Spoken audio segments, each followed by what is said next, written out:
ನಮಸ್ಕಾರ ಆತ್ಮೀಯರೇ, ನನ್ನ ಹೆಸರು ದ್ಯಾವಣ್ಣ.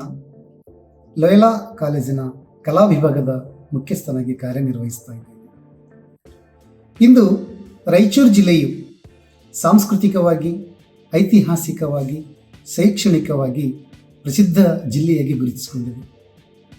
ಆದರೆ ಕೆಲವು ವರ್ಷಗಳ ಹಿಂದೆ ರಾಯಚೂರು ಜಿಲ್ಲೆಯಲ್ಲಿರುವ ಮಾನ್ವಿ ತಾಲೂಕು ಉನ್ನತ ಶಿಕ್ಷಣದಲ್ಲಿ ಅತ್ಯಂತ ಹಿಂದುಳಿದಿರುವಂತಹ ಪ್ರದೇಶವಾಗಿತ್ತು.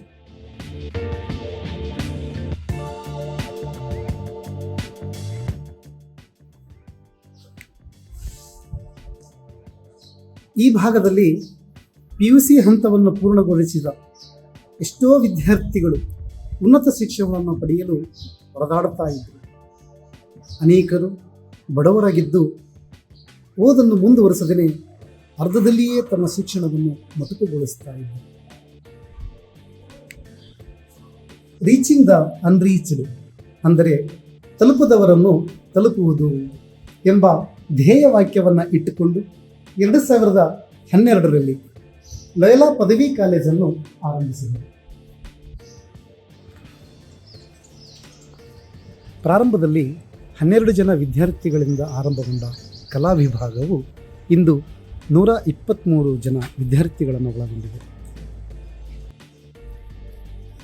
ವಿದ್ಯಾರ್ಥಿಗಳ ಸಂಖ್ಯೆ ಹೆಚ್ಚಾಗಲಿಕ್ಕೆ ಕಾರಣಗಳೇನೆಂದರೆ, ನಮ್ಮಲ್ಲಿ ಅರ್ಹ ಮತ್ತು ಅನುಭವ ಉಳ್ಳಂತಹ ಉಪನ್ಯಾಸಕ ವೃಂದದವರಿಂದ ಬೋಧಿಸಲಾಗುತ್ತದೆ.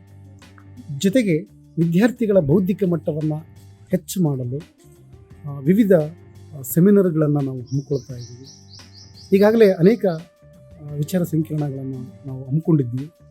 ಮೊದಲನೇದಾಗಿ 371J ಸಾಧಕ ಬಾಧಕಗಳ ಕುರಿತು, ನಂತರ ಪ್ರಾಕೃತಿಕ ಅಸಮತೋಲನಕ್ಕೆ ಕಾರಣಗಳೇನು ಮತ್ತು ಸವಾಲುಗಳು, ಅದಕ್ಕೆ ಸಂಬಂಧಪಟ್ಟ ಹಾಗೆ. ಇನ್ನು ನಮ್ಮ ರಾಯಚೂರು ಜಿಲ್ಲೆ ನಮ್ಮ ಹೆಮ್ಮೆ ವಿಷಯದ ಮೇಲೆಯೂ ಕೂಡ ನಾವು ವಿಚಾರ ಸಂಕಿರಣ ಗೋಷ್ಠಿಗಳನ್ನು ಹಮ್ಮಿಕೊಂಡಿದ್ದೀವಿ. ಇದರ ಜೊತೆಯಲ್ಲಿ ವಿದ್ಯಾರ್ಥಿಗಳಿರ್ತಕ್ಕಂತಹ ಸೂಕ್ತ ಕೌಶಲ್ಯವನ್ನು ಹೊರತರಲು ರಂಗಭೂಮಿ ಕಲಾ ತರಬೇತಿ ಕಾರ್ಯಾಗಾರವನ್ನು 2 ದಿನಗಳವರೆಗೆ ಹಮ್ಮಿಕೊಂಡಿದ್ದೀವಿ. ಹಾಗೆಯೇ ಸಾರ್ವಜನಿಕ ಆಸ್ಪತ್ರೆ, ಬಸ್ ನಿಲ್ದಾಣಗಳಿಗೆ ಭೇಟಿ ನೀಡಿ ಸ್ವಚ್ಛತಾ ಕಾರ್ಯಕ್ರಮವನ್ನು ಹಮ್ಮಿಕೊಂಡಿದ್ದೀವಿ.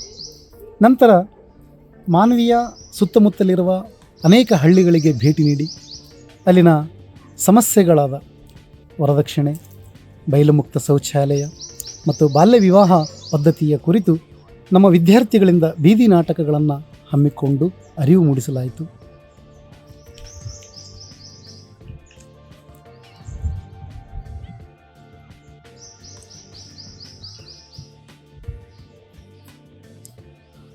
ಇಷ್ಟೆಲ್ಲ ಸೌಲಭ್ಯಗಳನ್ನು ಒಳಗೊಂಡಿರುವ ನಮ್ಮ ಲೋಯಲಾ ಪದವಿ ಕಾಲೇಜಿನಲ್ಲಿ ಕಲಾ ವಿಭಾಗವೂ ಇದೆ.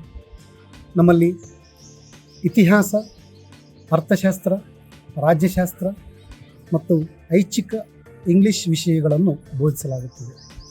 ಈಗಾಗಲೇ ಈ ವರ್ಷದ ದಾಖಲಾತಿಗಳು ಆರಂಭಗೊಂಡಿವೆ. ಆಸಕ್ತಿಯುಳ್ಳ ವಿದ್ಯಾರ್ಥಿಗಳು ಬೇಗ ಬಂದು ದಾಖಲಾತಿ ಪಡೆದುಕೊಳ್ಳಿ. ನಮಸ್ಕಾರ.